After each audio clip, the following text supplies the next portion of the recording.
Conservative leader David Cameron has said the government should call a general election immediately to allow people to choose between the Labour and Tory responses to the economic crisis.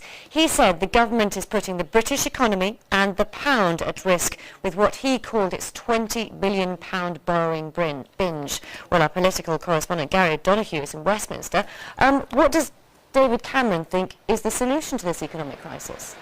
Not to borrow, quite simply, as much as the government is planning to borrow, Louise. He says that if we go on this borrowing binge, as he puts it, that will slow the economic recovery in the long term rather than stimulate the economy now, which is what the government believes it's doing. He also says, interestingly, that cutting taxes now, because people know they'll have to rise in the future to pay for that, cutting it now means they won't bother spending that money anyway, so that gesture, he believes, is pretty thankless. He's also significantly turning up the volume on the rhetoric this morning, calling for a general election, as you were saying there, and saying that this group of Labour politicians running the government now, he says, would have to pay the price for their economic crimes. I have a worry that in Britain we will have a lost generation. People leaving university with no hope of a good job, saddled with debt, paying during most of their working lives for Labour's dreadful mistakes today.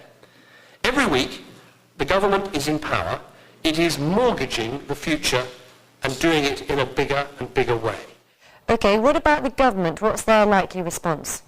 Well, they've been pretty swift this morning to come out responding to David Cameron's speech. The Treasury Minister, Yvette Cooper, saying that the Tories are turning their back on ordinary families and businesses. And they have this powerful message, which is that the Tories are the do-nothing party. And that's why you're seeing David Cameron making speech after speech, trying to nail this question of debt on the government. And he knows it's important. Why is it important? Because the next general election, we know, will turn on matters economic.